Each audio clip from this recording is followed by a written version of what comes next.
Good evening, all of you. It's heartening to see so many cool leaders, educators, and teachers attending this webinar. And I hope and pray that all of you are safe and secure in your homes. Let me warmly welcome you to this webinar. And I think we have been doing this for last couple of weeks, and it's heartening to see the response that we have been getting from all of you. Not only India, as we were mentioning, Middle East also. And I believe we will continue to do this given your feedbacks and inputs. I actually head the digital business for Eschan Group. And as a lot of you know, that Eschan Group, our endeavor is always to work closely with you towards your objective of delivering high quality teaching and learning for your students. And in these unprecedented times, when all of you are looking at new methods and solutions to deliver learning to students despite they sitting securely at their homes, I think it requires a lot of effort and collaboration on the part of school leaders, teachers, parents, and service providers like us, so that we continue to deliver on our mission of providing quality education to our students. And we have been actively involved with many of you towards this end. Just to name, a lot of you are using our Destination Success LMS solution, which allows you to deliver online lectures using our platform, content, and assessment platform.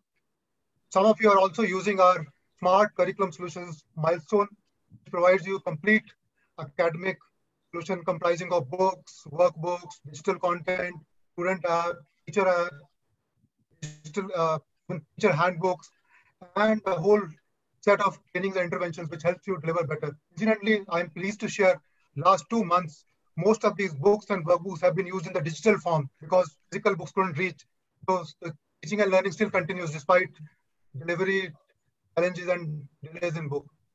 We're also very excited to see the response to our new learning app, LearnFlix, which is a complete at-home learning package for students, as well as an important tool for teachers to use in the flipped classroom mode or for giving assignments and assessments. So I think I promise you that we will continue to innovate, we will continue to work together with all of you, basis your inputs and your feedbacks, provide you products and services which will help you deliver quality education. And towards this end only, we will also continue to work on things like these webinars, where we will provide inputs required for you towards this end. So with this, I once again welcome you to the seminar and wish you the very best. Now I hand it over to my colleague Shri, who is our curriculum head for Milestone, who will take it forward. Thank you all and wish you the very best. Thank you, Vinay. A very warm welcome to all the teachers, the heads of schools, the heads of departments, and the coordinators to this wonderful workshop on art integration.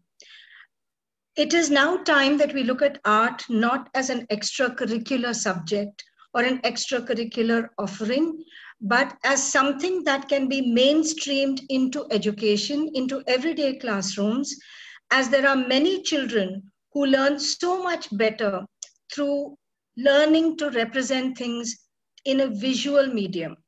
Not only in a visual medium, but when we talk about arts, we also talk about the performing arts, we talk about language arts, and of course, we talk about the visual arts. This is the third time that this webinar is being conducted. I would say happily that it's backed by popular demand.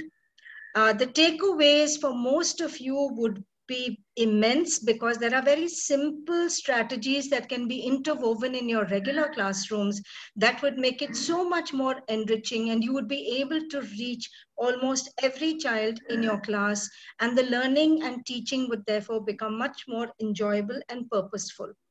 There are also lots of ways in which we can integrate art when we are doing online classes, because you can set assignments for children related to how art is integrated to the particular concept that you've covered for that day. And then the task that the child is asked to do at home is so much more interesting and enjoyable, and there would be much higher participation than if you were to just assign textbook or workbook-based tasks. It gives us great pleasure to introduce Gaurav Jyal, who would be hosting this webinar. He's from the National Institute of Design, has extensive teaching experience in many different schools in India. And also, he is the most popular host of the famous show Art Attack. So his webinar will actually explain to you first the theory behind art integration. He will give you lots of tips and ideas on how art can be integrated into your classroom and why it's such an important tool to make teaching and learning much more proficient as well as suited for 21st century children growing up in the 21st century. So Gaurav, welcome from LearnFlix and Milestone to this webinar. I'm sure the participants are going to enjoy every minute of it. And at the end of the webinar, Gaurav will be ready to take your questions. And I think he will explain to you how it would work well. Thank you so much. Gaurav, please, welcome. Thank you. Thank you so much, ma'am. And thank you, sir. So without further waiting period, I would like to start with a small polling question. So let's just see how many of you know or are aware about art integration. Okay. So the question says, to what extent are you aware of art integration in school? So I'm launching the poll right now. You may give your, I'll just take a 30 seconds to say a minute, so that because we have an extensive presentation to cover. So we have three options: fairly aware, it's confusing, and never heard of it. So feel free to answer this. And let us see, these polls are anonymous. So we will never get to know who has answered what. But we also need a fair kind of, for our own awareness, educators, that where do we stand? How many people know? How many people don't know? And because for each kind of person, we'll have to kind of, how do you say, custom tailor make this workshop as well. So till now we have around 63 who are fairly aware and 25 who said it is confusing, and 12% are saying never heard of it. So around 57% people have voted. Just give us a little bit more time.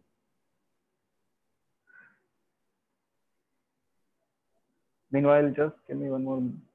Yeah. So we are 64% complete.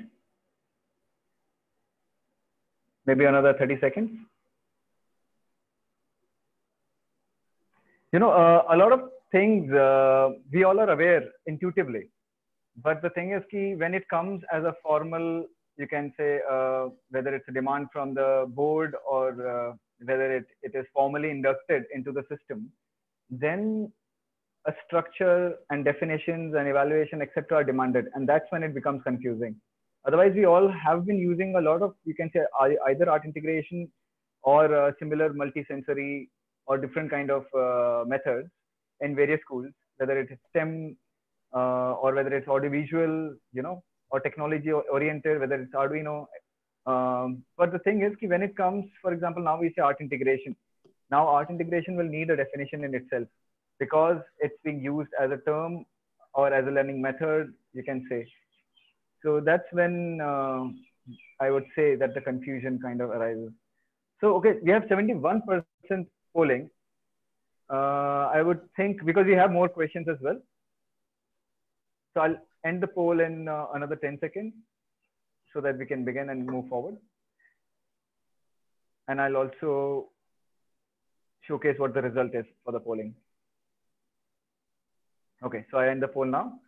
We have around 60% fairly aware.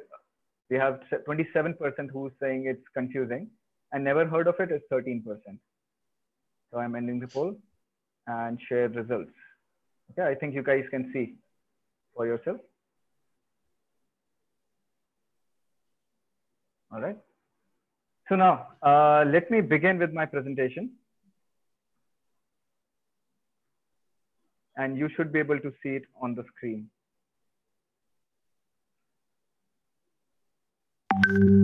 You would also be seeing that the camera, which has me as a person, is called Gaurav Juyal. And the presentation is being projected by another ID, which says presentation_Gaurav. Just in case you have a trouble finding, so it will be easy for you. All right. So welcome everyone. I formally welcome everyone for this presentation. And my name is Gaurav Juyal. I call myself an education designer because I was trained as a designer at National Institute of Design. And actually, I specialized in animation and design. And ever since then, right after my college, there was no gap, and I started working for Art Attack, as you know. And after Art Attack, I actually enjoyed working with children so much that I formally joined the Institution of Learning initially through, you can say, independent tailor-made workshops. And then I moved on to joining international schools. I've worked in rural schools, which I'll be sharing. So I would like to thank Milestone and LearnFlix for organizing this lovely meeting. I would never be able to reach out to such a vast audience and educators around the world. So I would again thank Milestone and LearnFlix for that. So about me, a quick briefing that I am from National Institute of Design, and design is also another field which closely, you can say, relates to art integration in a way, because design is something which brings the science, art, aesthetics, human experience, ergonomics, everything together to actually solve a problem or, give value to something or design something. I've mentored over, you can say, 10 to 15,000 students personally across art nations, whether it's Nepal, Sri Lanka, India. I've not been to Middle East yet. I would love to receive some offer for that. And then I have worked as a host for Walt Disney Art Attack, which is a show which we started in 2010, and we ran it for 3 seasons. It's still on, but we shot it for 3 seasons, around 72 episodes. I've worked in international and rural school as well. Last year, I was in Jaisalmer, which is the desert part of India, and I was working in a small school which was away 12 kilometers away from Jaisalmer itself. So that village was predominantly the people who were living there were the Bhil tribesmen, and so the school also was running for the children who were living there right across. So I'll also share my experiences of that as the presentation goes. Currently, I'm a founding faculty at the Institute of Design at J.K. Lakshmipat University, which is in Jaipur. So we have created this new design college within the university, and I've been there since the inception. I've been co-founder for Thoughts and Boards, which was an organization which conducts or gives services around education and curriculum. And I've been building curriculum, and I've been busy building academic institutions also. And my personal favorite is building learning culture and curriculum. You know, it's not just a matter of putting things together as a structure in terms of knowledge. It's also how do you impart that knowledge? What is the culture of teachers, of students, of everyone? Like one great thing about NID that they taught us was that we were not supposed to call the professors by, sorry, if my video, yeah. So we were not supposed to call our professors by first name. Sorry, what I mean to say is we were supposed to call the professors by first name and not by using sir or. So the reason was that they wanted us to be on the same level as our professors. So in case we have any difference of opinion, or if we have to put our thought forward, that we don't have the inhibition that I'm talking to my teacher, so I cannot say something and I can say something. So to ease that process out, they expected us to call them first name. So if my professor's name is Shekhar Mukherjee, I would not say Shekhar sir. I just say Shekhar, just like a friend, you know. And that's what we have also kind of inculcated in our own students. This is about college. I'm not saying this is supposed to be applied in school, but I'm saying that's the kind of learning culture which exists in different parts. So moving forward, the first question that I would like to ask everyone is why children? Okay, why do we work with children, or why are children important? Because everyone in this meeting room, in one way or another, is working with children, right? Our whole audience, or you can say our stakeholders, are children. It is for the children that the schools exist, and not the other way around. It was not that the school existed and they're trying to find the children. Rather, it is actually that we know the value that education brings, and that is why it is important for each and every child around the world, regardless of the social structure or the financial background. So first reason that I give is that children are the first citizens of the world, which basically means that the child who's born, say, 5 seconds just now before, right? So that person has become the first citizen. And I am much older. I'm like 30 years or 34 years ahead of that child. So I'm already old. I'm already outdated. But the thing is, because the children who are being born, they are the new generation. They are being born into an environment. So the thing is that they will, yes, like someone just mentioned that they are the, you know, the future of the world. And that is what I'm showing here. So this is a small photograph when I was shooting in Meghalaya for one of the episodes. These are the local children from there. And so the future state of the world will directly be correlated to how the well-being of a child is when they were growing up.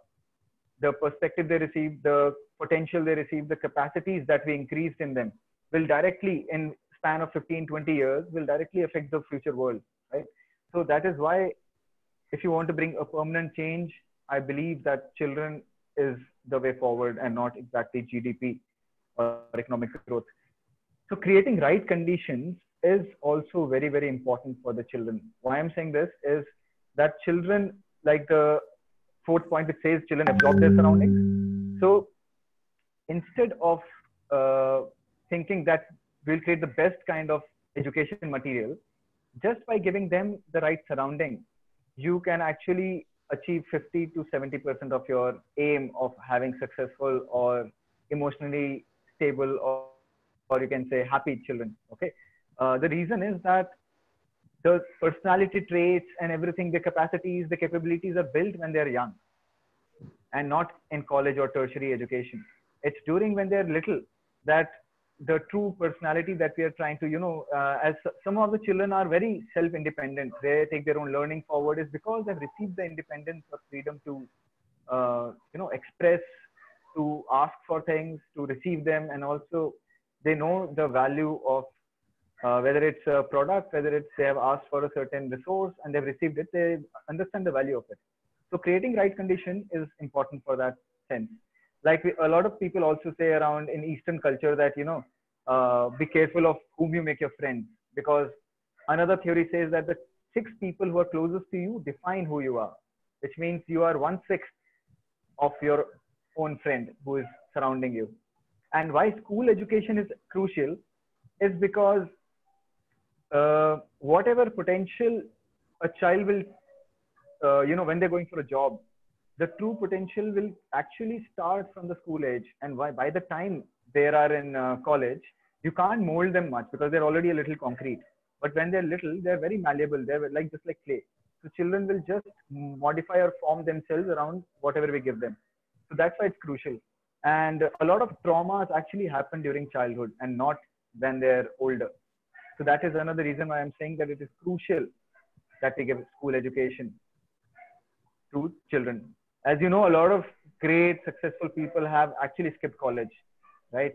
But I'm saying skipping school education can be dangerous in that sense. That's why I was comparing the primary education, secondary education with tertiary education.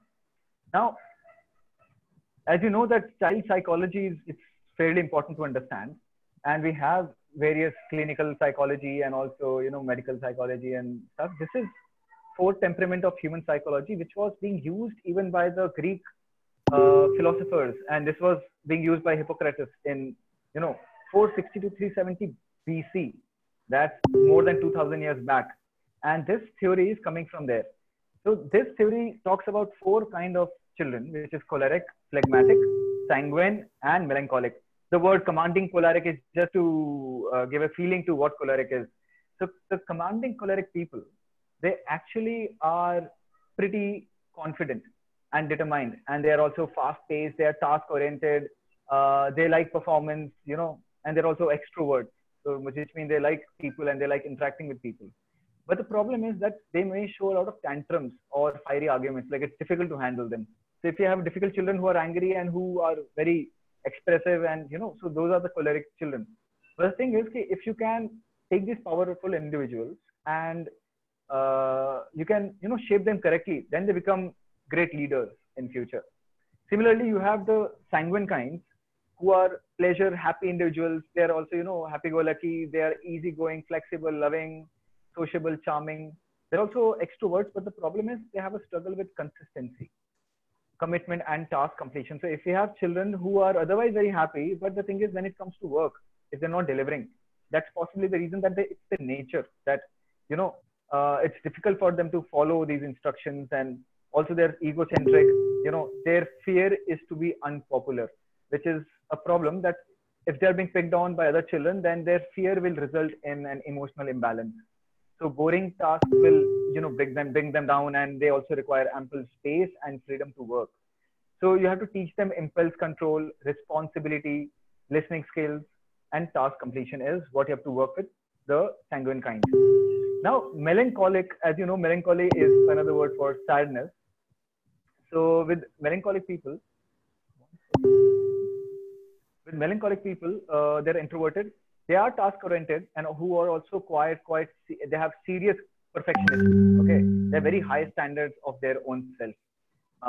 So they're good at planning, observing. They love following, facts, and they also love following the rules which are laid down. Which means they'll be the best, teachers, best student, who are always there telling, okay, this student was making ruckus, or this student has not done his work. So because they like following rules which are laid down. But the problem is that, they're very cautious, they're slow paced, and they're resistant to change. So suddenly if you introduce something, they'll be a little reluctant and it might affect them. And so they like working in the background, and melancholic kids are generally susceptible to depression and stress. So you have to treat them with fairness and consistency, and you have to take care of so whenever a certain child is generally in a sad mood, it doesn't mean that something is wrong. It's their, again, nature as a melancholic. And the fourth one is phlegmatic, or called peaceful phlegmatic. These are slow-paced introverts and people-oriented people. Okay, so docile nature, relaxed and patient. They go with the flow, and they have an attitude which they make them great team players, because they are not the ones who are poking their nose and trying to be leaders. But they need peaceful, tranquil environments. If there is too much a noisy environment, it will disturb them, and they can't maintain their peace. They also, conflict affects them. So if there is a conflict in the family, now the thing is that will also affect the child. So you have to teach them to verbalize their feeling. I can understand the details of the presentation might not be visible, but as long as you can read the keywords, and also you can note down these things, like for temperament of human psychology, you will find enough data online for it. So with peaceful phlegmatic children, you have to just teach them how to verbalize their feelings. And this is also where art integration will really help, because it allows multiple mediums for children to come out. So these are the temperaments in children, which is important for educators to understand, because a lot of times we are blaming the child for a lot of things, and we fail to understand that it's actually the nature of the child. So if you work with the nature, it's same. You can't fight a cyclone, or you can't fight a drought, or you can't fight an earthquake. But if you make an earthquake resistant house, or you can make you can harness the power of wind, that's how you work with nature. And that's what I'm saying. If you understand the nature of the child, then you can really, really work in a constructive way, and you can turn the limitation into power. So why education? So we have understood why children. We have understood our audience, key audience. Now we are coming to education. So this is my understanding, and the whole presentation is also my understanding of how I understand with education and why we are here. So you have to see that what education does to a child of any age. One is that education helps us to know and understand, correct? So it helps us to know what the subject matter is, know the facts, know the explanation, and understand the theory, understand how things work. And then you have to find and then that allows them to make connections. For example, one thing we generally fail to do is, how do we connect biology to chemistry? How do we connect chemistry to physics? How do we connect physics to English, connect English to maths, and so on? So because we have given them segregated subjects, they can actually even memorize the subject matter and understand it. But if they cannot make interconnections, then they would have actually not understood what education is supposed to do. Finding interconnection is the true power. And that's where innovation also comes from. So then what happens is, after they find connections, then they start engaging. They engage with the matter, the subject matter. They also engage with people. They work together, they work in groups, and then they build on something. Whether they build on you can say an assignment, or they build on a project, together they're building on something. But the thing is, every stage of know and understand, find connections, engage and build is going through a user, audience, a child, a participant. So if the emotional quotient, which means if the child does not understand and does not have the capacity to resolve himself or herself or itself, right? then the thing is ki at every stage there will be a problem. At every time you're trying to explain something, but the child is distracted because something happened at home or something happened in school. Maybe there was bullying happening. Maybe they're not understanding and they're reluctant to ask. You know, there's so many things which is causing a commotion inside a child, and that will always come in between their learning and them achieving. So when we are actually calculating what all things are required for a child to achieve success, their emotional balance is one of the high priorities, which I'm telling you. And this is also what art integration targets. So for me, education enables. It enables you to do things. It enables you to be a better human being and achieve your goals. Now, quickly going through Maslow's hierarchy of need. It was created by Abraham Harold Maslow. So see, it's if you type Maslow hierarchy, you can just note this down. I will be stopping my presentation so you can also hear me out. It's very, very simple and very logical. So what Maslow is saying is that first there is a pyramid, and pyramid has different levels. A pyramid structure shows that if the base is not stable, it cannot sustain higher levels. So the highest level can only sustain if the base levels are taken care of. So the base level for any living being comes from their physiological needs. For example, food, shelter, water, roti, kapda, makan, as we say in Hindi as well, right? So if your food, water, shelter is taken care of, only then the next of, which also comprises of the safety needs, security, right? That comes in. So one security is again the shelter and the food and water is giving you. Another security comes, what if there is an animal? What if there is a riot? What if there is, you know, there's so many things that can harm any living beings. You can say like COVID is, for example, right now has directly affected our safety needs. And then comes the belonging and love needs after the safety needs. Yes, sir, I've switched off the screen so you can understand what I'm saying, and then I'll put the screen back. So you have your physiological needs, which my physical body needs. Then it's my security needs, which are also psychological. Then comes the belonging needs of someone loves me, my family and friends. Then comes the esteem needs, okay? Which is prestige and feeling of accomplishment that we are saying, you know, achievers and success. That comes on the second last level. And the highest level is self-actualization, which means you have reached your true potential. Okay. So I'll be switching on the presentation again, and you can see. It has gone back to the first screen. 1 second. Please bear with me. So as you can see that this is the pyramid which is there, is. So while we are calculating and structuring our curriculum and our schooling and the whole system, we have to make sure that at least their food, water, shelter, their safety needs, their belonging with friends and is taken care of. Only then can the esteem needs and self-actualization. So we are aiming at self-actualization, but we are not aware what comes below that. Okay, so that's the point of this. And so teaching is always called a noble profession, right? And just like doctors save lives, we nurture them. Like, you know, doctors are supposed to be like gods who save lives. But if you understand that nobody would want to go to a doctor. If you're going to a doctor means there's something wrong. So we respect doctors because they come in help and in support when we need them the best.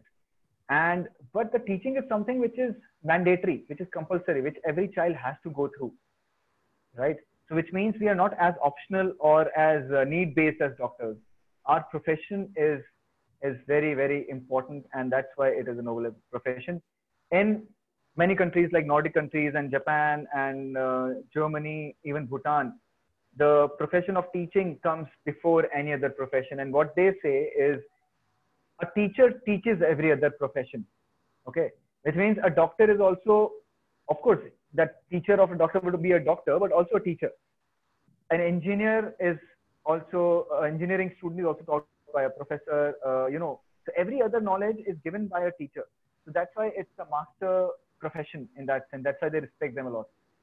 So this is the common education model, as you can see on the screen. And this is what current situation is, that we have the larger aspect of non-art, which means our subjects and books. And there's a small part of art, which is somewhere touching upon the non-art aspect. And then there is lab, which means the say practicals which are happening, which is a smaller part again within the non-art. Then there is physical education, which is not even connected exactly to our, how do you say, our curriculum. Physical education is for the physical body. Non-art is for the cognitive side. Art is for hobby and, you know, just painting. That's what a lot of times the perspective is. And what I'm trying to also tell you is that these are the common education tools that we use. We have textbooks, we have audiovisual. So textbook has a larger aspect of, you know, our education tools that we use. Then we have the audiovisual, we have the project-based learning, which means we are creating projects. Audiovisual, we have the videos we show, and we have a lot of, you know, audio-based teaching which is happening, like smart teaching. Then we have technology aided, it could be Arduino, could be internet, could be 3D printing, etc. And then we have labs like chemistry lab, physics lab, etc. And then we have the smallest circle, whether it's visible or not, it says exams, written or oral. So after learning, after, you know, teaching or imparting knowledge through all these common education tools, you can say the evaluation of a child, whether he or she has done well, comes down to that one small circle, which is exams, which is written or oral. Which means everything else that we have actually taught, the mediums we have used, is kind of redundant, because the thing is ki, whether they were great there in the class does not matter, because whatever exam shows will be like a, almost, how you say, a line on stone, like Pathar Ki Lakeer, or, you know, that will be the final verdict on their intelligence. So that's, I'm saying, narrow evaluation is the current problem with common education models. Now, this now art versus non-art is I'm trying to tell you that it's not a tug of war. You know, it's not that science versus art, that's a common debate. I'm saying that does not hold any ground as a debate topic itself, because art brings completely something different. Non-art is completely something different. How can you compare, say, for example, a fridge to a spoon, or even, for example, sugar to soil? You can't compare. They're very different things altogether. They're not even on the same. But at the same time, where they are going to merge is inside a human being. And that's what human-centric design is about. And that's what we're trying to do with art integration, is human-centric education designing. Okay. So it's not a tug of war, art and non-art. Please understand this. Art is expression, and non-art is explanation of things. Okay, just remember this. Art is the expression, and non-art is explanation of things. I've just switched off the presentation, so you don't freak out. Don't worry. So see, the art, what it does is, it allows, my voice is one form of expression, right? Somebody taught me how to speak. In fact, if I could sing, I would have sung, right? But I cannot sing. Even I have to save myself. So if I could sing, that's another form of expression. If I could paint, that's another form of expression. And every form of expression is communicating. So communication, which we are trying to build in our students, because they need to be, you know, on debates we send them, and we are like, they should be confident presenters of whatever their ideas. The core crux is that our children should be able to express and communicate an idea, whether that idea comes as a debate or a concept that I'm telling you, whether the concept comes as a story, whether the concept comes as a movie, a video, whether it comes like a comic book, a painting, a model, a science model, that's just further explanation. And as I said, non-art is the explanation, which means when I'm taking the concepts, when I'm taking facts, when I'm taking laws and formulas, that's the non-art part. You know, how to express it, how do I show that I know, I've understood calculus? That I should be able to do in many ways. What if I'm an introvert child, right? I'm afraid to speak, and I'm made to stand in the class, and I'm unable to express in, say, words. I have, say, a genuine problem, because, you know, at millions of children right now and the numbers are increasing, who are being diagnosed for special abilities like ADHD and also dyslexia. And as you know, in our education model, we also have a special quota now for and consideration for the children. Okay, so we have made how do you say, we're trying to support these children, but we have also tried to please understand that expression can come in many forms for something which I want to explain.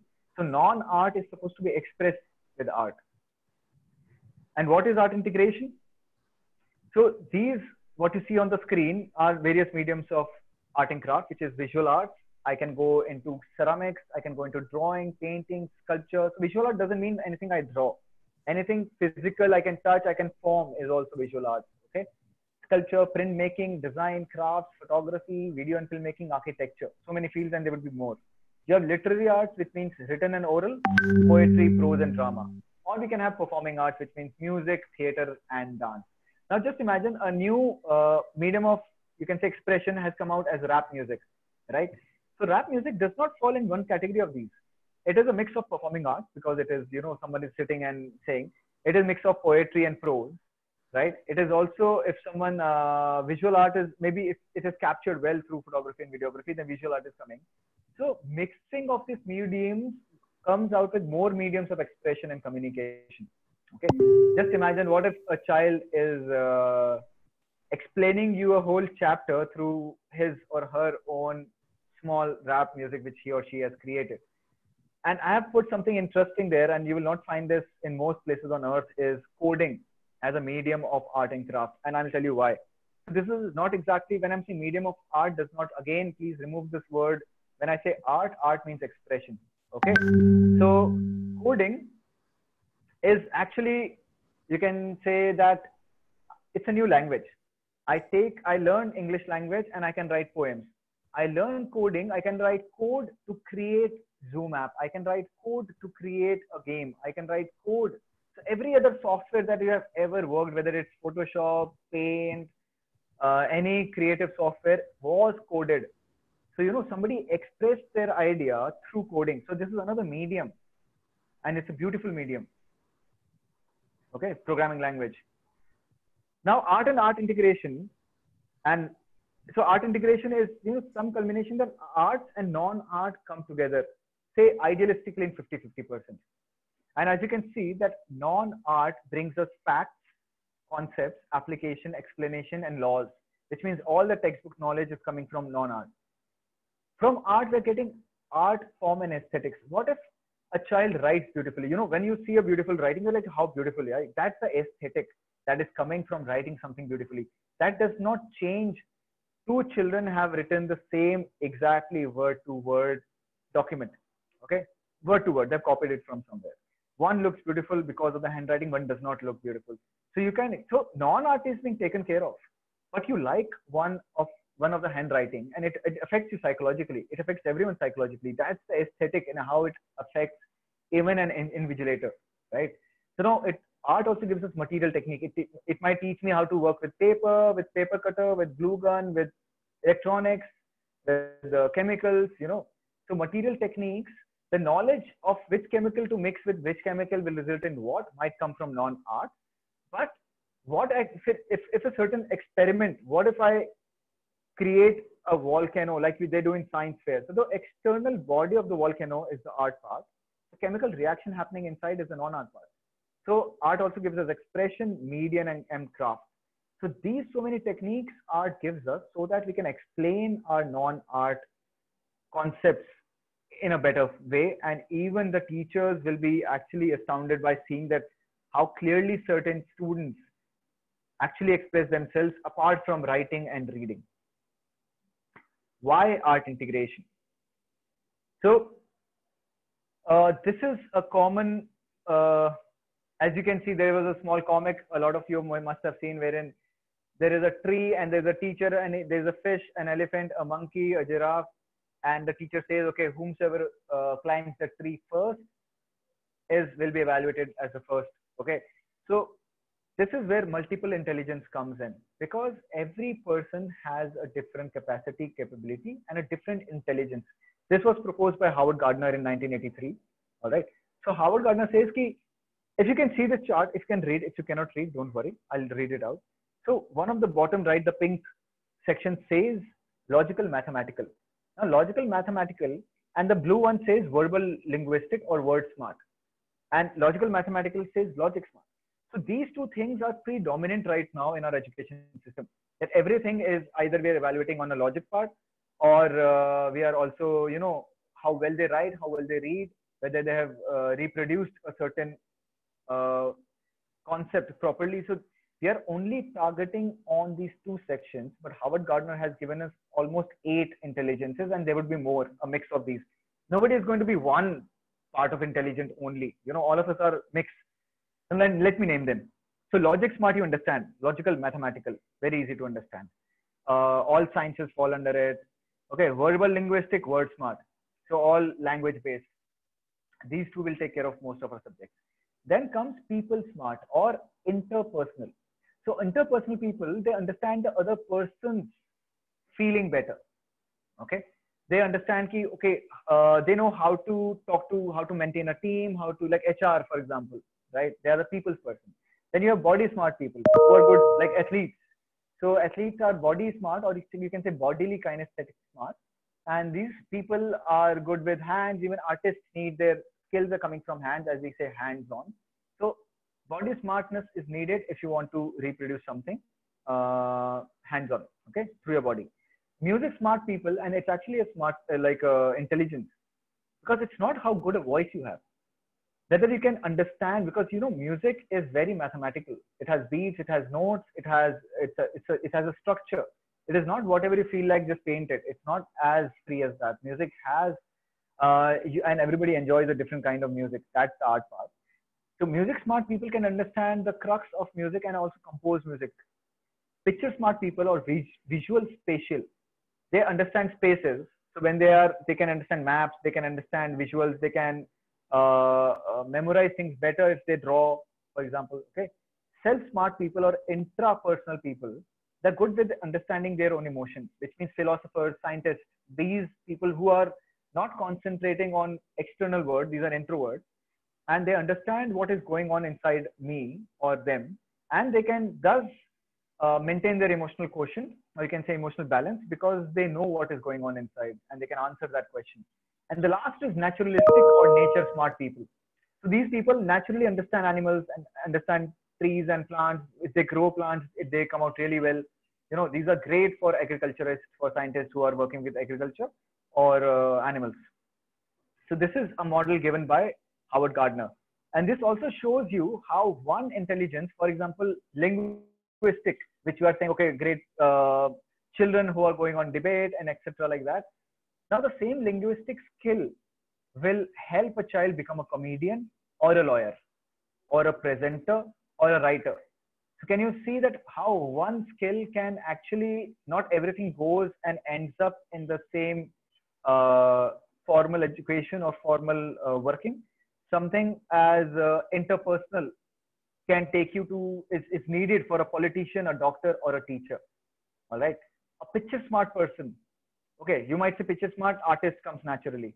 Architect, because picture smart people are also good with spaces. Architect, photographer, and pilot. So could you imagine that spatial or visual smartness can actually be useful for someone who is a pilot, right? Now, bodily kinesthetic people are good as dancers, as actors, as athletes. Okay, so this is what I'm trying to break as a preconceived notion, that only 2 or 3 kind of intelligence which are predominant till now are needed for your future. I'm saying a combination of these will result in some interesting capability in a child. So art integrated learning activity, this says gives permission to be creative. Giving permission to be creative, which means also to a certain degree that it gives you permission to be destructive sometimes in a creative fashion, I'm saying. Because what if you make a mess of the class? You might just stop these art integration activities. But the thing is, you have to teach the children how to constructively and how to take responsibility for this kind of education. Okay, so art integration learning activities give permission to be creative, but with a focus and purpose. Now, this is where it makes all the difference to previous kind of art activities we had, where you might just say, okay, create a scene, create this drawing, take this reference and draw. I'm saying if we can have a focus and a purpose, and then you're giving creative mediums for them to move forward, and that's what art integration is doing. So the children remember more, not because they're memorizing it, but because they're actually experiencing it. How we say, okay, 3D experience, 4D experience, there are theaters which are 7D experience. Why do they, and also this experience is a word which is coming for a lot of companies when they ask for customer review feedback. How was the experience? Because they know that knowing your experience will help them create a better product or service. And this is also what we have to do. And so, sir, I understand that you might not be able to see some of the part, but just listen to me, because what I'm saying is pretty much simple. Okay. Can I raise the volume? I guess I can come closer to the camera and I can speak a little louder. So the next, and also the recording will be there on Facebook. So you can always go later and on a speaker, you can listen to this, or with a headphone. So I would request, if you're actually listening on a mobile device or laptop, sometimes the speaker is not strong enough. So next topic, what I'm going to talk about is picture superiority effect. Just a moment.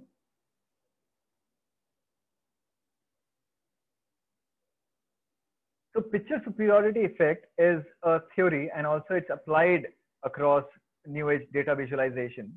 Why this is important? Because this is research work, that 50% of your brain is involved in visual processing. Can you imagine that? Everything I'm doing in the day, my visual is taking 50% of the bandwidth. So only 50% is left with thinking, doing, building, etc. 70% of all your sensory receptors in my eyes. Okay. So my skin is a sensory receptor. I have, like, my nose has sensory receptor, my hearing has, but 70% of all combined sensory receptors are in eye. And it takes 1/10 of a second to understand a visual scene versus a something written text. Okay. Which means the brain is coded for visual understanding and learning. So I'll also be opening, 1 second. I want to see what people are saying in the chat meanwhile.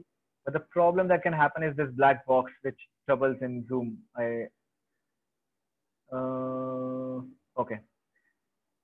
So the thing is that so there was a research which happened. If I write circle on a blackboard and I show it to children, after 72 hours or 3 days, only 10% children will remember how to write that circle in Word. But if I drew a circle, after 3 days or 72 hours, 65% students will remember that data, that a circle is drawn in a shape. They'll remember the shape and not the word. So there is single encoding and dual encoding, which means if I just write a word, that's single encoding, because I'm trying to take words and memorize it. But dual encoding is I take a picture of a cat and I also write kitten or cat, right? So it's going from both ways, and that creates much stronger retention in the brain. Now it's an experiment. I'm going to say a few words, just remember them. Okay. This is the carbon dioxide data, which was collected over years. So year 2000 ka data I'm going to tell you. Country Afghanistan 0.03. Just remember. Albania year 2000 0.97. United Arab Emirates 35. Australia 17. So do you remember the 4 countries and figures I told you? I'm pretty sure you did not. And that's where we are getting at. If I take the same data and I put it on a graph, if you cannot read it, I'll just tell you. The graph on the yellow is European Union. The graph above it in orange is Europe. So this graph shows how much CO2 was emitted by different countries. Okay. The one in blue is United States. The Middle East come above the green one. You can see a thin band, which is like a pinkish. That's Middle East. India comes in the yellow, which is third last. Top one comes Asia and Pacific. Okay. So the same data which I showed you in the slide earlier, which is this one. So brain can only take 2 data at certain in words and compare it. But I can compare a huge amount of data parallel if it is a visual. Even better is this. What if I tell you the darker the country, the more CO2 is emitted, the lighter the country, the less CO2, and I've given a bar on the bottom. You can directly see how much, which are the most CO2 producing countries from the world, right? So this means that even in terms of retention or processing data or knowledge or facts, it helps when you give it in a visual, right? So data visualization is also coming up as a major field around the world, one of the highest paid fields in the world. you have data scientists, you have data engineers, etc. And art integration, analysis, and evaluation, it is very, very important that we take picture superiority effect and take it forward in our learning. Okay. Now we directly go into the examples, and I'm also sharing what grade is, which example is suited for which grade. Okay. So because art integration might be new for a lot of schools. So even if I'm giving you an idea, or if you find an idea which is actually typically applied for a kindergarten, don't worry. What I'm saying is that, just across apply all the ideas, because whenever something is new, it's engaging in the beginning. Once all the students are used to, they're like, sir, you're doing this again, we are bored, then you bring out new ideas. But initially, use all the ideas across grades. So first, what I'm trying to tell you is that freedom of imagination brings innovation. I'm sure that innovation is a word that everyone is like, oh, we have to be innovative, original thinkers, and genuine knowledge creators and researchers and etc.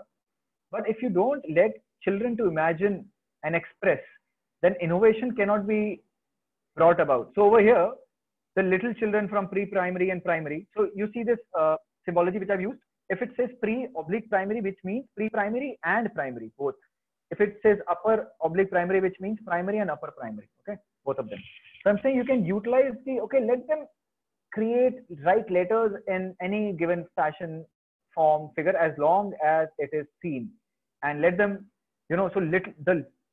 I'm saying primary education, I would actually allow children a lot more imagination and less emphasis on they have to be correct. Because the thing is that imagination, because imagination also brings interconnection between things. So allow them to express. Something like this one, which says images speak.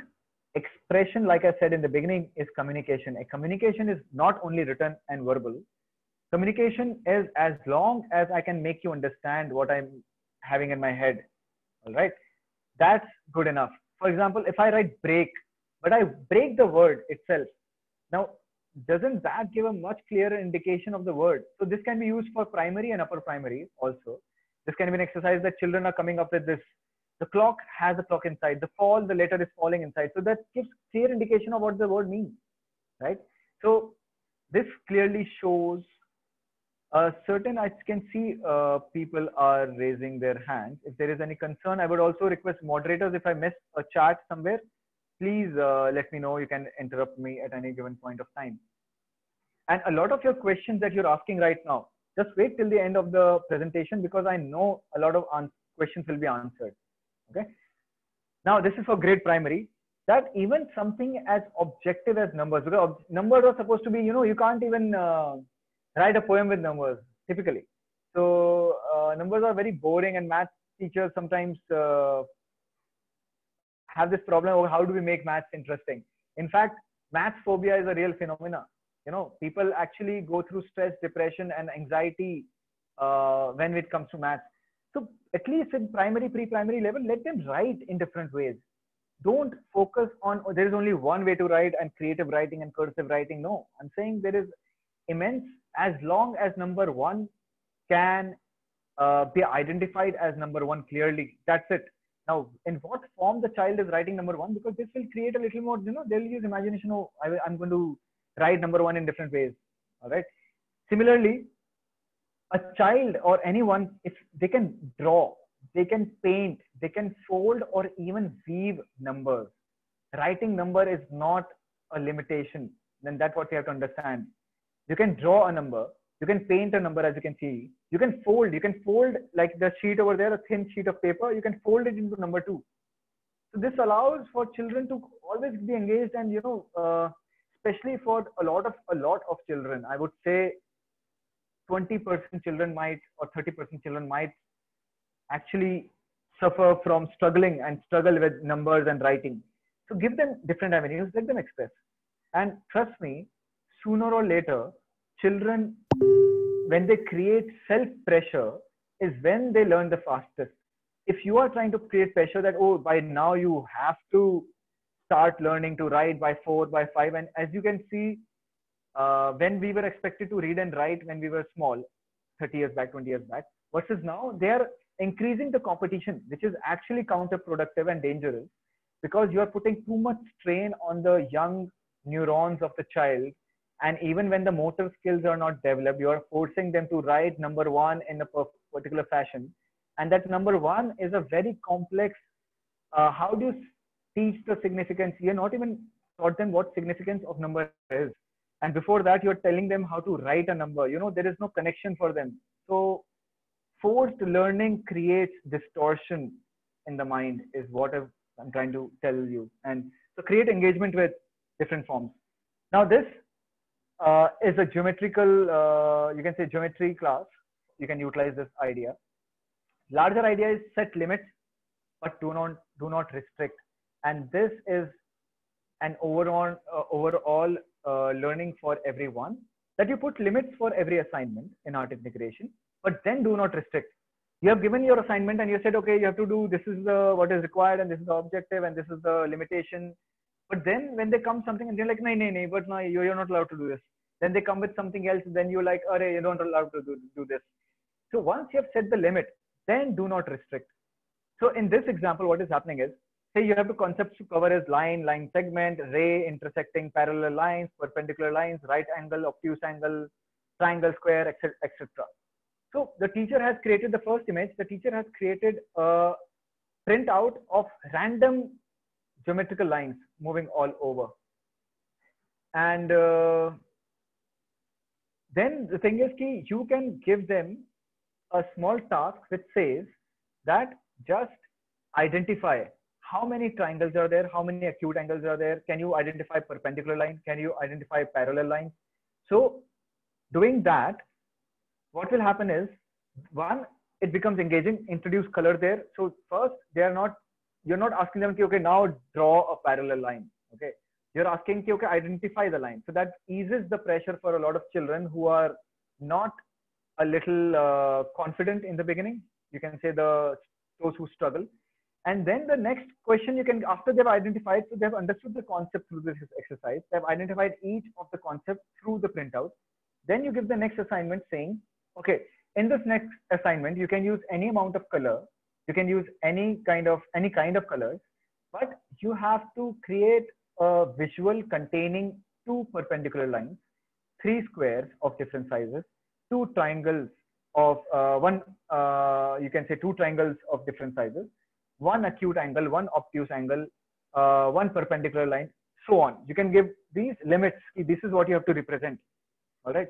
And then whatever the children or the students are coming up with, you have to let them be. And then you will have a lot of artwork coming out, which is actually a showing technical know-how of the subject matter. So next, what I want to explain to you is that, and I think, don't worry, I've stopped the presentation. You'll agree with me that everything comes from nature. We have come out of nature, right? Although we are human beings and animals are different and plants are different, but there is an ecosystem running, and how anything which affects Earth in one part of the world, it affects us as well, right? So every amount of knowledge, every subject, physics, chemistry, bio, is coming from nature. Where is literature coming from? You might say, oh, we have created a language, but language was first created from the will of a human being to express. All right. Even birds express themselves. They communicate. Dogs communicate to each other, right? Animals have shown immense amount of compassion and emotions as well. So this will to communicate, dogs and animals could come up with sounds. Human beings had a greater intellect. We had a greater amount of intelligence and consciousness to actually create symbols which can be frozen into time and space, which means if I etch a symbol like Egypt, hieroglyphs, right? If I etch it onto the wall, anyone who comes after even my death can read it. So that's how you have, made your words immortal. That's why Vedas, when they were, say, the scriptures, they were passed on verbally, but they realized that this cannot go on. This is not a sustainable model. So they actually put it down on paper. So what I'm also trying to tell you is that, going back, that nature is the larger sect that we are actually trying to teach children, and find a lot of inspiration in nature for your teaching. For example, nature is geometry, patterns, and number. If you cut a lady's finger, you'll see a pentagon or number 5. So if you can associate children, you want to write number 5, you can also draw a pentagon. So what if some children had the freedom of, instead of writing 1, 2, 3, they are doing 1 for a line, 2 for say 2 lines, 3 for a triangle, 4 for a square, and so on, right? So there is structure of hexagonal grid and beehive. Then there's a you cut a lemon. So you do this physical exercise and not show them these pictures is what art integration is about. The more senses you use, the more integrated it becomes. And this one, for example, is for upper primary and primary.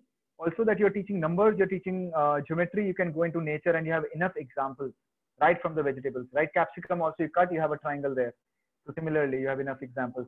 For senior secondary and secondary, complex mathematical formulas like these fractals, Mandelbrot set.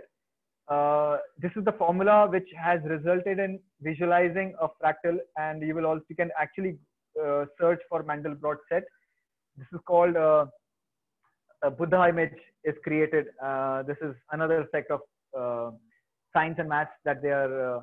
So as you can see how the larger part, the smaller part is a representation of a larger part in the first green image. It's replicating infinitely. Same with branches, same with lightning. A larger lightning comes, it divides into 2, 2 divides into 4, 4 into, this pattern which is created is always there in nature. So which means a lot of sciences are there in nature. Again, for senior secondary and secondary, geometry, you can even go for asking them to construct geometrical shapes. And this geometry, 3D geometry, is found in chemical formulas. And for example, how molecules are created. So the they also combine themselves in a particular form. Certain molecules are tetrahedral, certain are, trigonal, some are linear. And these are the geometrical forms also found in, say, vegetables, or as you can see on screen. Okay, so CO2 has a linear, and octahedral, you have SF6. So, you can have geometry mixing with chemistry and chemistry mixing with nature. Another example for primary and secondary could be, even pre-primary, this could be used. Jenga is a game. A lot of you might know, a lot of you might not know. But after this question, we'll take a small poll again. That also gives all of us a little break from listening. And okay, so Jenga, you can just, there is something called wood beading, which you put on the side of a furniture, on the boundary of a plywood. So this beading is available all across earth. No matter how small a village, big town, or a city, you find this beading everywhere. It's super cheap to buy. Just buy it, ask a carpenter to cut it into small pieces. Now these pieces become beautiful play set for adding numbers. You can even give for pre-primary or primary. You can for primary you can give, say you give them 50 set of these small blocks. You can say, okay, create a structure for me with 10 blocks, create a structure for me with 32 blocks, create a structure for me with whatever remaining 3 blocks. So they have to count. So counting will come in here. So maths numbers can easily come. Now physics, balance, inertia, and strength. The senior grades can actually take it to create elaborate structures for bridges, for buildings, and understand center of gravity. Yes, we can use even, actually we can have, the structure is supposed to hold weight. So that's how they understand the higher subject matter also. You can show how the wood is, because the plant always comes as a subject. The wood, trees also comes as a subject. So this can show the, grains of the wood and how it works. So this simple, non-toxic, affordable, and easy to find material can become a great resource for teaching. Now, packaging design for grade senior secondary and secondary. Packaging is any box. Amazon, your Mithai ka dabba, your Gems packet, or any kind of box is packaging. Now, what packaging is involved is even a dice. You roll a dice, right? So, you can unwrap a box into a flat sheet. You would see this in the Mithai shops or the sweet confectionery, that they have the box comes as a flat sheet. They fold it into making a box. So now different kind of boxes come. You have geometry, space and form, measurement, folding, usability, user understanding, because each box is catering to a different need. It's catering to a different tool is required to make a box. Material knowledge is there. Visual aesthetics, what colors to use. So many different subject matter can come in one subject of packaging design. And now I would give you another poll. Relaunch, continue. Sorry.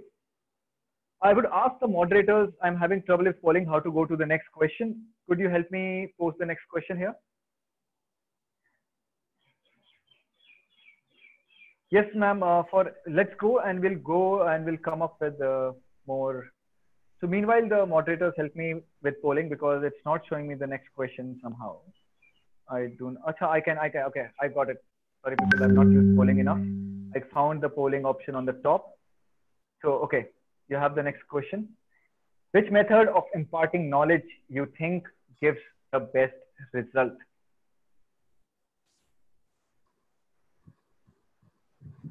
Let's just take 30 seconds to do this.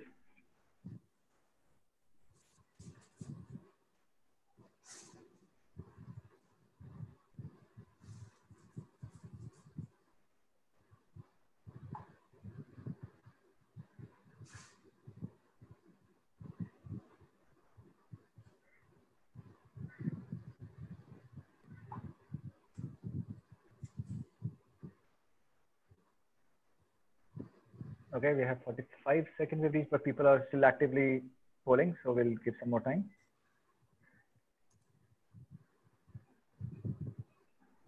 The people who are raising hand, I'll just check some chat window meanwhile.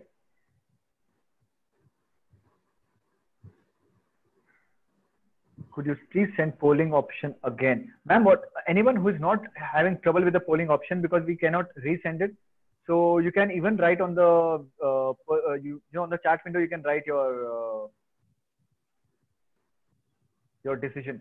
So the question is that which method of imparting knowledge you think gives the best result? And the three options are books. Second option is audiovisual, and third is hands-on project learning. So these are the three options: books, audiovisual, and hands-on project-based learning. Okay, thank you. So we are going to end the poll now. We have more questions. So, okay, at 714, we have 71% because we have a long presentation to go through. I think we'll end it here. Okay, thank you. So, and sorry for anyone who would not be able to participate in polling. I'll share the results. So we have 65% people who believe that hands-on learning is the way, 32% believe that audiovisual, and 3% believe it's the books. So now I must also share this, that, each medium has its own pros and cons. In this life, everything it's the duality. Nothing is the best. Everything is situational. There are certain students who will actually love reading. And books, the point of books is that books are cheap to produce, can be mass produced, is more tangible, can be open, closed in a flick of a second. Hands-on like project-based learning, although everybody agrees, and I also agree, that it brings a lot more learning onto the table and understanding, but it will also require more tools and material and etc. I will also share that how not project-based, it does not only mean that you need to invest money, and we'll find ways of having very cheap, simple methods of coming up with working with hands-on material. Audiovisual, again, books is of course visual, but it's targeting the thinking part. Audiovisual takes care of the visual and the sound. Hands-on is all multi-sensory, touch, sound, smell, taste, everything. So, okay. So that was, thank you for that poll. It gives us good insights. So now we all agree that hands-on way is not the way forward, I'm saying, but hands-on does make a lot of difference to learning. Okay. Now, simple toys. So some of you might know that Arvind Gupta has dedicated his life towards making science-based toys and toys for learning. Okay. So this one, it is a lot of physics concepts, a lot of maths, a lot of calculation can be involved when making toys. And toys are of various kind, which means it targets pre-primary, targets primary, senior secondary, depending on how complex a toy you want to make and what all. So you can even say, okay, create a toy which brings in what maybe you studied about wind and you studied about velocity. So you can say, okay, you have to incorporate the theory of velocity, or you can say the concept of velocity. You have to use the material, given material, which is paper, and you can say a straw or etc., balloon, or you can even leave the much larger list. So there are more experiments coming out, and let them create some toys. And you can also on Arvind Gupta toys.com and on YouTube, you have immense kind of toys which are coming in. And trust me, these are science-based toys, which means mathematics, geometry, science, all subjects can be covered through these toys. For primary grade, when it comes to writing, we want to instill. There is a question of social science. We'll go there as well. Thank you, sir. And so can I ask the person who just asked about the social science, please tell me a topic, a specific topic. Okay, and artificial intelligence also there. So can the moderators help me note these questions? One is I would want to know from Agnes about the particular topic in social science and history. Please give me particular topics, because history is very big and social sciences. And also artificial intelligence, just note these topics down so we can take it up. Okay. Or we are already doing it, so no worries. Okay, thank you. Yeah. Thank you, ma'am. So now when we want to instill a habit of reading and writing, whether it's numbers and numericals and words, and so always take data or content from their surrounding. The younger the child, the more you have to stick to the surroundings. You can't say, okay, just now start writing apple, and they don't even know what exactly an apple is, right? So I'm saying, what if the child, you say, okay, your name is Vanch, and you create a nameplate for it, or you create a nameplate for their parents' names, right? A nameplate for the family house, or they pick alphabets and numbers from their surrounding, which means the parents' numbers, and you actually create such a colorful number plate. So they're memorizing the number while they're also creating something interesting. Similarly, their family birthdays, their car number, because we always, for safety reasons, also we want the children to remember the parents' number, phone numbers, and we also want them to remember the car number, because so that when the parents are picking up the child, they can identify the car of the same model, etc. So always pick up. So the child, when he or she sees, oh, this number is there of the car, for example, the car number, right? The registration number of the car. And they create a beautiful looking plate for it. And apart from the official plate, you also put their plate on the car. They'll feel proud of it, and they'll not forget the number then. So I'm saying, always use content that the children can relate to, because it will bring in more engagement. Stay away from using random words and bringing it first. First, see whatever is around them. It could be even school, because they visit the school. Now, colors and emotions. So also to engage people in writing for languages, whether English or Hindi both. This is for primary and secondary school also. Colors are associated with emotions. For example, they say red is for excitement and boldness and sometimes anger. And trust is for blue, and royal is imaginative, is creative, is purple. These are colors are associated, because I'm not saying it's a hard and fast rule, but the color theory and the research has shown that this is, it gives the feeling, and it holds true to a certain extent. So in this exercise, one, you can ask the child to create a heart. You give them a form of a heart and say, red, give a word of your emotion, what you're feeling inside, with a certain color. So they can say, okay, for me, red is frustrated, and for me, scared is black. And then they fill the heart with the emotions that is going through. So one, they're becoming aware of their whole emotional internal cycle that is going on. Secondly, they're translating it in words and visuals on paper. And third, they're also writing it, which means language is coming through there, through emotions and colors. All right. And similarly, you can see that this color emotion guides how different companies use their colors, because they want to represent that identity. So bring color theory into your teaching. So So one good example here was that because the children will be going to a new class, so you can have an essay explaining children's feeling. The children are explaining their feelings about the new school year, and this can be a great way to start, to engage them in writing. Just tell them, how do you feel about the new class? And amongst COVID, so there are even more emotions. This is an assignment I used to give my children, my students, when I was teaching at Riverside School. I was a class teacher there. And see, I'm a commerce student. I chose not to take science purely because I wanted to work on my own skills. I was learning animation by myself when I was in grade 10, from grade 9 onwards. When I was in grade 8, I decided I'll become an animator. So I decided, see, why should I dedicate myself to so much rote learning, because I saw the size of the book and it clearly indicated how much I'll have to read. Rather, I can build on my multiple intelligence that I already have. So similarly, so I teach science because I love science, honestly. But it doesn't mean that I would want to study books, too many books for it. And I'm good at science. So I had science after my boards, but I chose to take commerce. But I've been a science teacher for grade 4 and a class teacher for them as well. So I taught them about the solar system. And then I told them, okay, create a comic around any particular concept. Okay. So they're writing, okay, moon, I'm a natural satellite.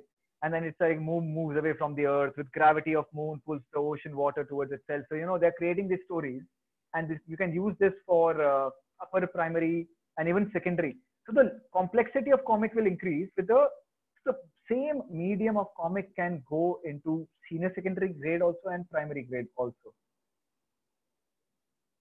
Manju Yadav ma'am is asking ki Hindi language pe. So Manju Yadav ma'am, I was actually clearly asked to take this session in English, but only for you I'm saying, जो भी मैं बात कर रहा हूँ languages के ऊपर, like यहाँ पे भी बच्चे लोग कुछ लिख रहे हैं, if it applies to English, it applies to Hindi.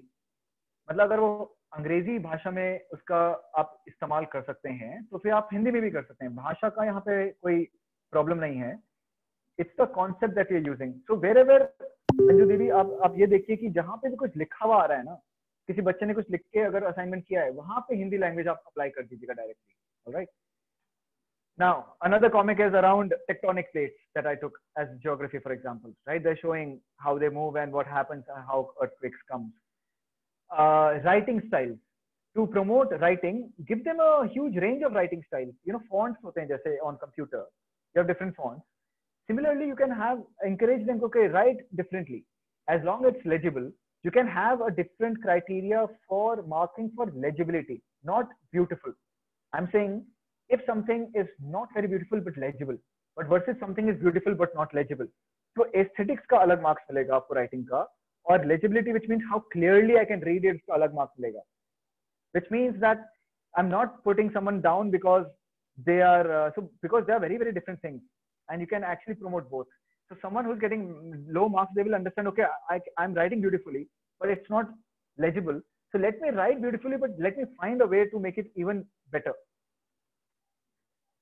Now, another concept is graphic design and information layout. This is for upper primary or senior secondary and secondary grades, which is that, information can be visually represented. About what graphic designers are doing. You see a beautiful ad, you're like, "Arey wah, kya ad banaya, kya concept, etc." Right? There are these applications like Microsoft Word, PowerPoint, Canva, which is a beautiful application. Teach them these applications, which are super, super simple. Let them come out with concepts. Let them work with, even when I say information layout, you have to understand, if you see this imprint magazine, heading has to be bigger. Why? What is the first article that is written? The future of the print. Why? Why is that print there? That is information structuring, right? This is for English language or Hindi language play, ma'am. Aapki school magazine can also be in Hindi, in your regional language. That hardly makes a difference. आप ये समझिए, please understand that this concept means that we are asking the children to take data, which means they collect first the information from the whole school in the school magazine, right? They collect pictures. So someone is exploring their photography side. Someone is exploring their interpersonal skills, which means they're asking questions to teachers, to principal, to other students. Some students are actually creating content because some students are, putting the layout down. So some are working on software, and possibly intrapersonal people can also, visual spatial people can work better on that. And everybody is putting their specialization together to create a magazine. And a lot of writing, reading happens through this one activity. Integrate this activity on an evaluation basis. Okay, which means this has to be evaluated. Creative activities, don't think that they are only meant to give students a little break from their otherwise learning. I'm saying these creative activities have to be evaluated. Again, I'll show you the evaluation structure, how it can be, but they have to be evaluated on different intelligence schemes. Learning through sound and music. This is for pre-primary, primary, upper primary, can go up to senior secondary also. Now beats, I was saying, like musical intelligence, beats are counting, you know, 1, 2, 3, 4, 1, 2, 3, 4. So little children can actually go on that. And for little children, for pre-primary, it is, okay. So it is always good that we always give them great rhythms to sing. Okay. So music can have math operators, audio samples, folk songs, instruments, study country and culture through music, the music history. Music also develops motor skills, physical development. Music brings in discipline, social skills. It boosts EQ, concentration, and focus. Now for senior grades, upper primary and senior secondary, music has a lot of Pythagoras ratios, you know, because it is going, notes have a certain degree in which it goes in a stepping stone, like it increases in a certain ratio, you know, amplitude, same pitch.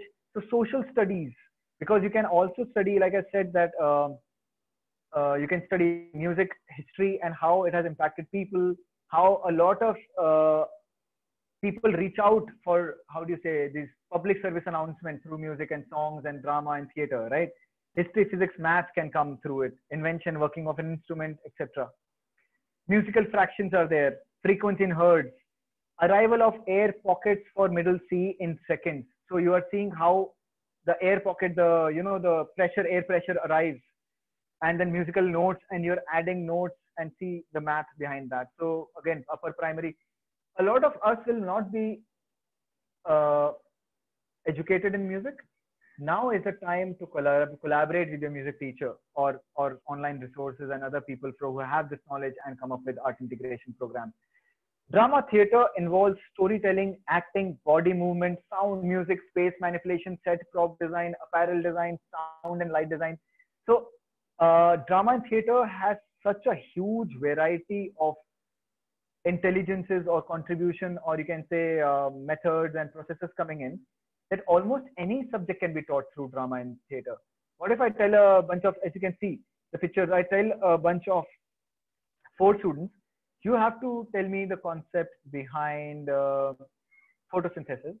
Another, I give, okay, you have to tell me a senior grade, I tell you have to give me the feeling of organic and inorganic chemistry, but through a play. And then you can evaluate on what is happening there. Okay. Now, this was a superhero suit, which means you are creating a superhero suit for children. They have given them an assignment. This assignment can have planning, imagination, collaboration, measurement, area, calculation, conversion of one unit to another, fraction, user understanding. I'm running through now so that there is this was a mapping exercise. You might be able to hear the sound, or you might not. Okay. These kids are actually counting the length and breadth of the school and the distance of different boundary wall to the, you can say, the room, etc. What is happening is their assignment is they have to create a map of the school. And now they map everything, which means that their sense of visual perception, spatial perception is coming in, that intelligence. Their counting is coming in, their measurement is coming in. They will write about the particular building, what the building is about, the writing will come in. This activity can be partly creative, which means you can have how creatively they have put it and how accurate the map is. Because the counting steps, which means if it is 50 steps across and 100 steps in breadth, for example, then it is 1:2 ratio. So that ratio has to show, that accuracy has to be shown. So you can evaluate on the different. So reading, writing, direction, topography, geography, planning, measurement, space management system thinking can come through this. This was one which says to see the forces in science and experiential. This is an exercise I gave Rajni, somebody recorded about my minutes.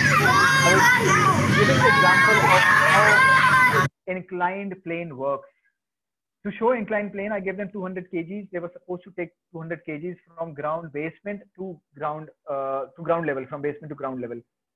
Once they could not lift 200 kgs, I just told them, okay, try the ramp, just pull it.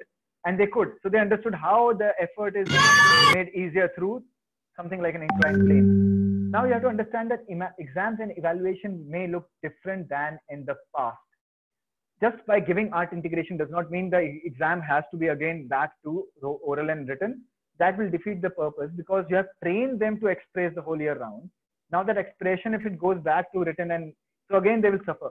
So this is an example that little child is given a sheet 7 plus 4 and he or she is making a small apple with the dots of seeds and what is the total of the mathematical example, mathematical question. Now there is something called exam, there is another called jury system which we have for design colleges, which can actually be applied for, which is a live presentation of a model along with a viva. So the live presentation of the model shows how well he or she has made it. The viva shows the understanding of it. So you can ask questions. Okay, how did you make it? Where did you have a problem? And if you feel that the child has not made it, that can easily be evaluated through a viva. So life, which generally is a science fair, I'm saying science fair should be evaluated for exams. Okay, and it's compulsory. So in a science fair, I'm saying there could be a parallel music fair and multiple. So you can have different kind of evaluation during the whole year and not wait for it during the last moment. Now, I'm just saying this part shows that what we talk about 5 senses, there are more senses and not just 5. The new senses apart from taste and auditory, tactile, visual, smell is internal state of the body, that I know that how am I hungry, how am I feeling inside my organs, that's another sense. Temperature is another sense. Balance and orientation is vestibular is another sense. And my organs, no, my limbs, for example, different parts in relation to my body is another sense. Okay. So the more senses you involve, the more engagement comes. So that's one evaluation for you yourself. If you're creating a art integration program, that's how it can, you just involve more senses, bring in smell, bring in taste. Now, I was working, like I said, in Jaisalmer for a year. I'll tell you what I learned from there, especially for low resource places and schools. That built from earth material is everywhere. I gave small pebbles to these children and I just made a small curve from these pebbles and they were able to elaborate this drawing. The children made it. So now you can bring in, you can say, okay, showcase how a tree takes in the natural material from the earth and water and etc. and display through stones. That's one material. Simple is not boring. Investment does not necessarily bring engagement. So just by investing in heavily into tech based, I'm not saying tech is bad. Tech is really great. What I'm saying is that does not guarantee. Something as simple as sand can actually create a lot of engagement, and simple is not boring. That's what I learned there. Freedom to manipulate the environment gives rise to self-initiation. If you want that your students are like self-initiated, that's the most beautiful environment you can create. That they know that what you want. A teacher has told the students, okay, we expect you to go through chapter 6, understand what it says, and showcase your understanding. That's all you have said, right? So their limitation is chapter 6. Now, if they know that they have a library of material, they can shift the furniture, they can create a space, they can showcase their understanding, create a model, and then put the thing back. That freedom to manipulate the environment gives a lot of self-initiation, and they will keep shocking you every time. Okay, this is Gopal, and there is a culture in Rajasthan, in India, that everybody creates a tractor in the villages, small tractor. So naturally from the environment, he also is creating a tractor from 2 or 3 different chappals or sandals or slippers, from 1 stone and some wire and 2 sticks which he found, right? So you can be limited in material, but not in thought. So your mind blocks can be overcome by creative and critical thinking. So this freedom to think is what you have to inculcate. Don't restrict. If you eventually you want them to have freedom, but because their thought does not match yours, and you pull them down saying, "Hey, this is not good enough. This is not what I thought." That's where you have to figure out how do you want to allow them, because a lot of times their thought and your thought will not match, and you have to be okay with it. Introduce new materials to boost engagement. Even drawing on the floor is a new experience for the child. Using it as a thought board will become a new experience. Use that. I introduced one more thing, was repairing your own furniture in the school. Create a period, repair your own furniture, so that they become self-reliant. They understand material, they understand tools, and a lot of technical knowledge they'll get about measurements. Oh, I fixed with this, but it did not stay, it broke again. What do I do? This complex critical thinking will come in if you allow them to repair their own stuff. What I did in my Riverside school was, when the monsoons came and a lot of students were slipping, around in the floor. Sorry for the interruption. A lot of students were actually coming in, and they were slipping around the school because of the water. And I realized that their sole of the shoe was completely flat. There was no grip anymore. Instead of buying new shoes, I had a small machine called, you can say, the rotary tool, which also is called, Bosch has it. It's called, I forgot the technical name. But small tool, just what you have to do is, you can even take a filer. I created grooves on all the children's, and I also gave them the tool to make grooves under their shoe. And they did not need a new shoe anymore. So inculcate these building habits, maker habits into your system. Now, how to bring art integration into school? That towards the end of the workshop, you have to sit with your team. So you create a team. This team will be comprised of non-art and art teachers. Art means music, PT teachers, physical training, like I said, visual art, etc., etc. The more number of teachers which are there, better. You choose a topic to be covered. For example, you say science we take this XYZ topic to cover. Now everyone will give ideas. How can we, first you have to identify where does that topic connect to in your body? Where does that connect to nature? Where does that connect to how many mediums? So then you choose the appropriate medium for art and run the activity. Okay. So collaboratively you create the activity, and then you have to, once you run the activity, you have to collect data. You have to document through pictures, and you have to compare the data. Art integration does not mean that it can be a painting on the wall and nobody cares about it anymore. Each thing that you do in art integration has to be evaluated in numbers, because you cannot compare two paintings, you can compare numbers. Okay. This is the 3-point rubric, how to evaluate. Say any XYZ content you want to give to the child. Okay. So the non-art thing is the explanation part, the fact part, like we talked about, the concept that the child is supposed to understand. That is the content part. That's the first part. Say I give sample weightage to it as 35. So that child will get 35 numbers out of 100 for content part. If he or she has understood it completely and there is no ounce of confusion, he or she gets 35 numbers. The product would be whatever the product, whether it was a painting or a physical model or a science model, that's a product, right? Now you get marks for how well you have made it. Okay, the beauty, the aesthetics, how well it works, they get 35 marks out of 100 for it also. The maximum is 35, lowest could be anything. Third is the process. You gave the problem and they came up with a solution. They have to write down or they have to say it either ways in a Viva. How did they go about it? Because the process shows you how the thinking metacognition works in a child. So process has another 30 marks of how did you go from point A when they received the problem to point B, which is the solution, the final product they made. And that's, you get 30 points. This will cover a huge range of children intelligence in your system of grading, which also means a lot of children who were earlier using memory to deliver and get good grades, suddenly they might not be getting good grades because of product and process, because they don't have a process or they don't know. So now everybody will come at the overall, the marks will come up of the school, but certain A students' marks will come down, and that's what you have to calculate. All right. So this is a 3-point rubric system.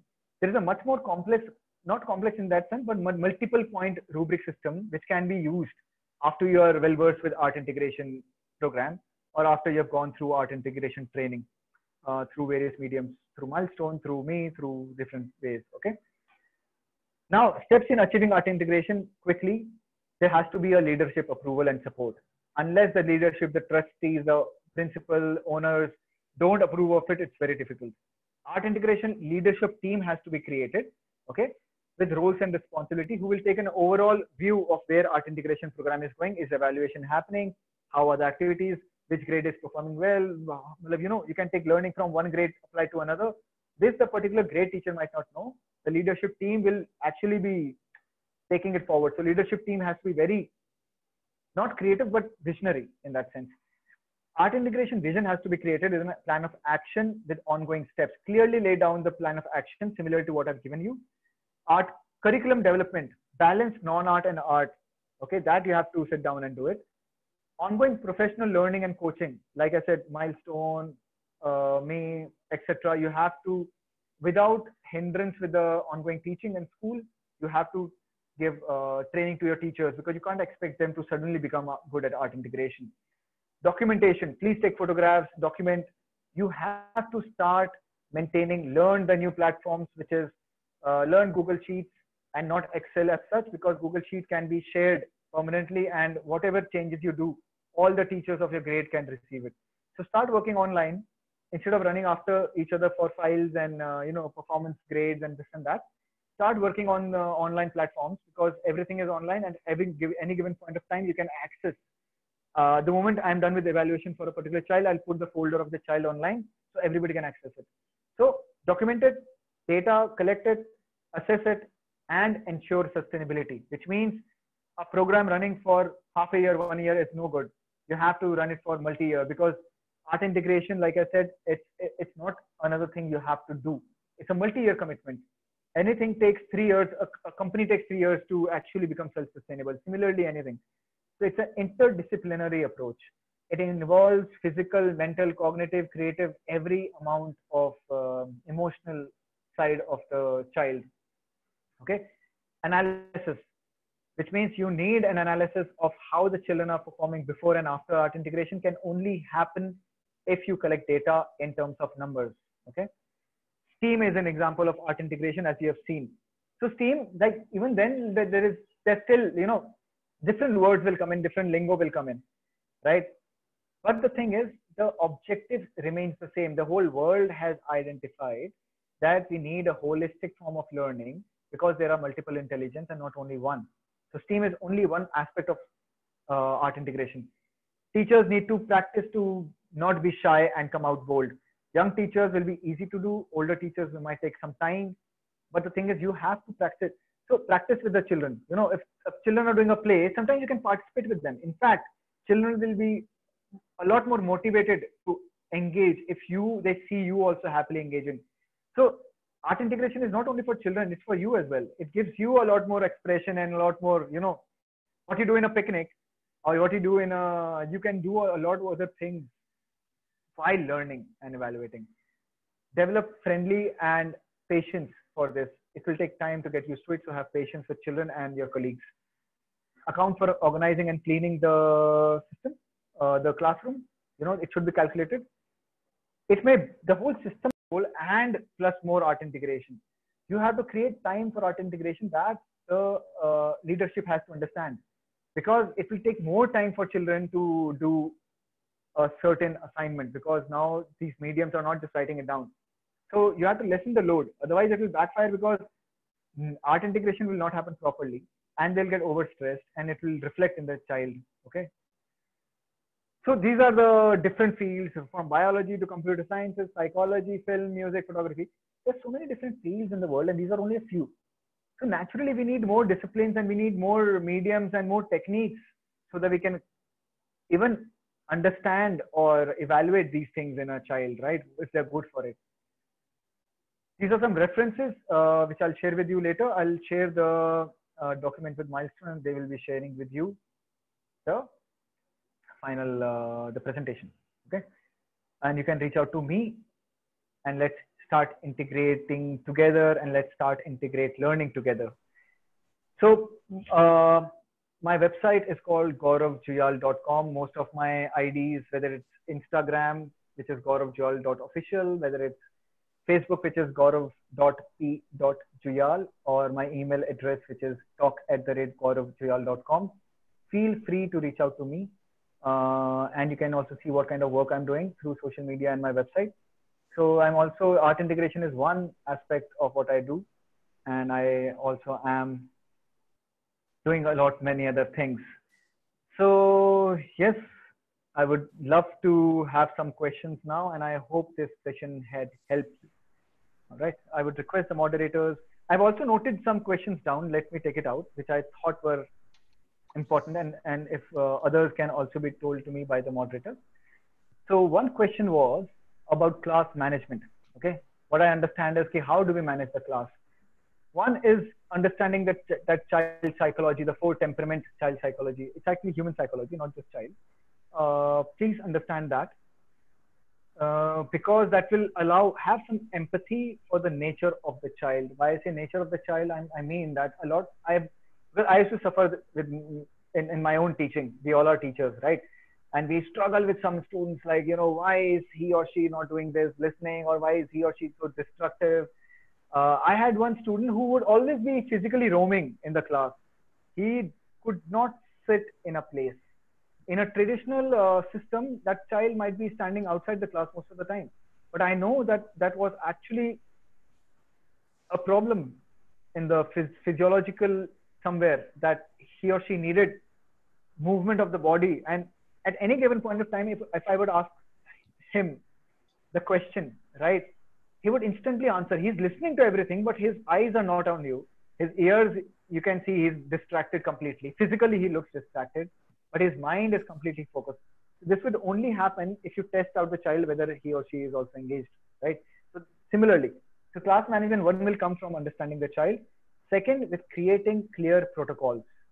Okay, if they know that they receive a session in a certain way, they receive a session in a certain sentence, there is a topic headline, there is a objective, what is expected from them.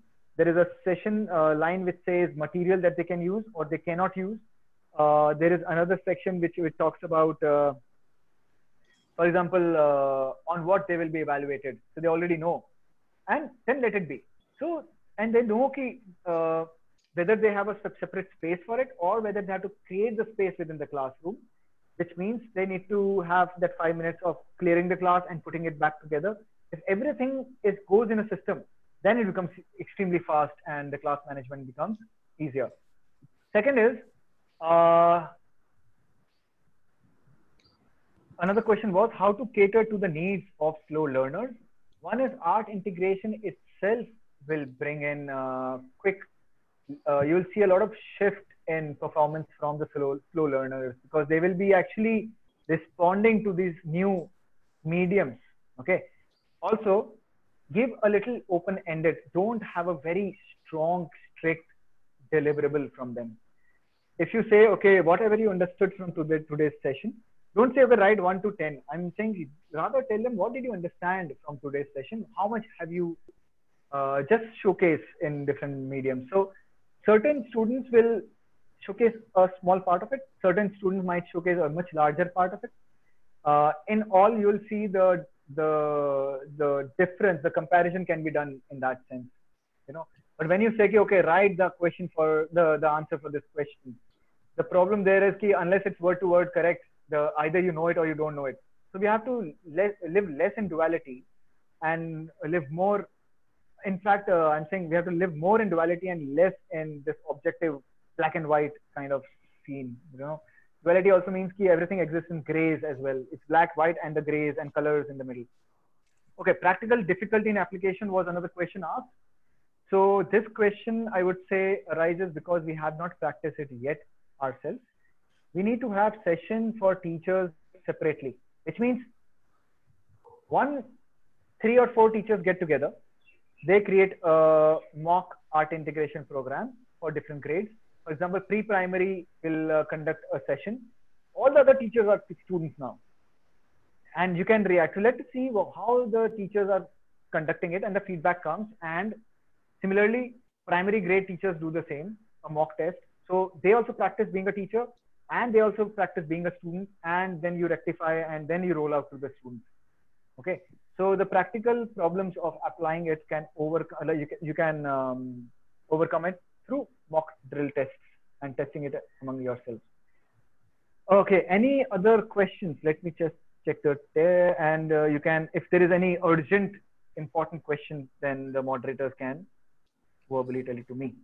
Okay, over to Navinder. Navinder, please share the questions which you have copied during the session. Okay. Thank you, Mr. Gaurav. Thank you so much for such an insightful session.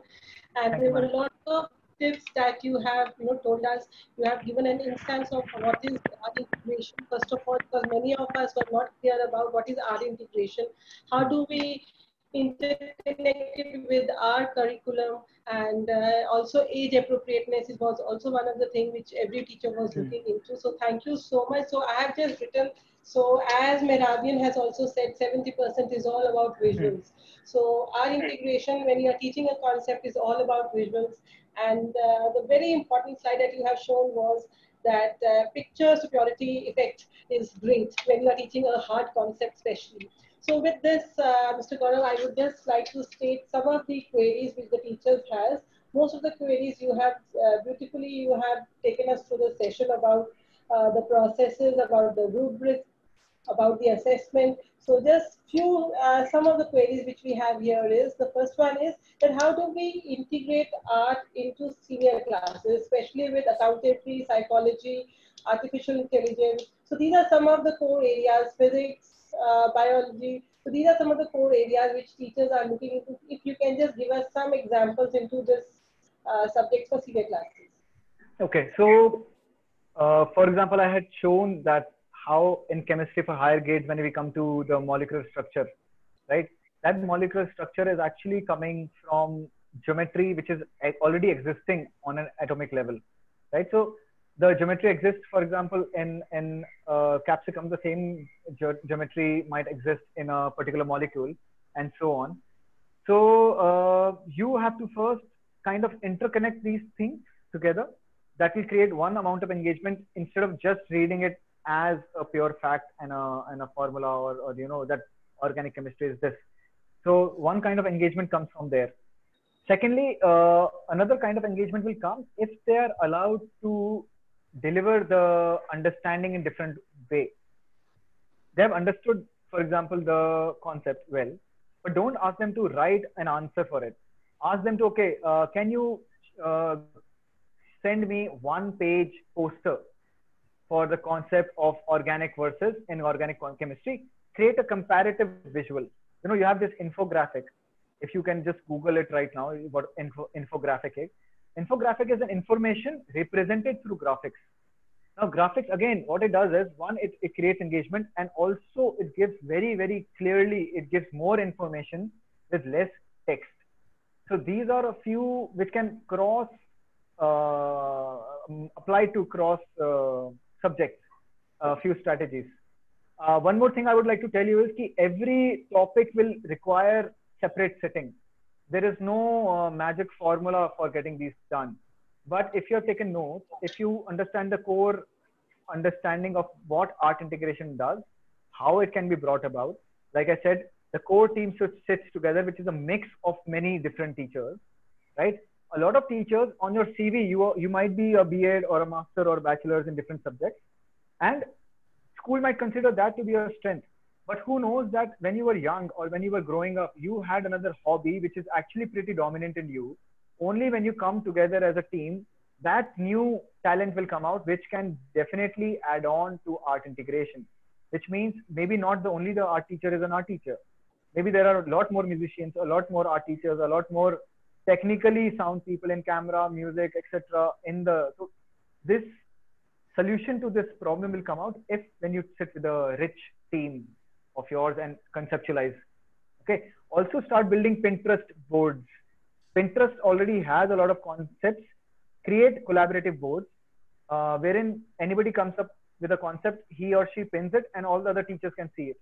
And whether the teacher is in pre-primary or senior secondary, they are like, okay, I can utilize this concept in my concept like this, and another teacher is like, I can utilize this concept in my own.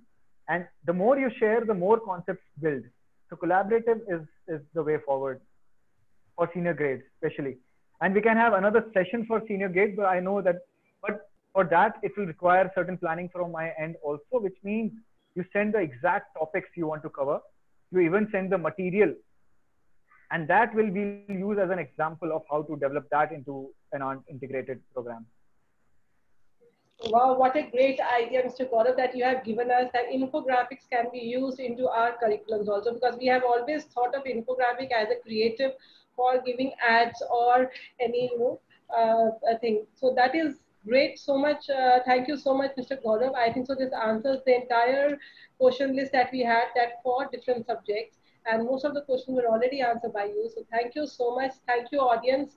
And if you have any queries, please let us know into the chat box, which have yet not been answered. We will be getting these answers from Mr. Gaurav, and we will reply you back, everyone. Thank you so much, everyone. Thank you, Mr. Gaurav, for the insightful session.